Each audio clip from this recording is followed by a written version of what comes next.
O, yan o. Massage chair, Dolcid, oh. Para mabuhay yung mga dugo-dugo. Ito yung kamay mo, Gilal. Yan, dyan lang, mamasahe yan, oh. Yan.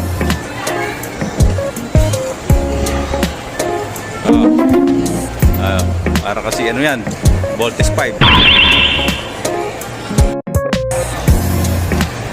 Ayan guys, nandito kami sa Robinson Gapan. Ayan, kasama namin si Airpot. Ayan, minamassage muna namin dito sa massage chair para ma-relax. Wow! Na-stroke po kasi itong tatay ko. Tatapos itong check-up niya sa Good Sam. Ayan, nagustuhan niya itong massage yung kanyang mga paa. Ano rin, Airpot, nag-enjoy ka ba? Sarap ba?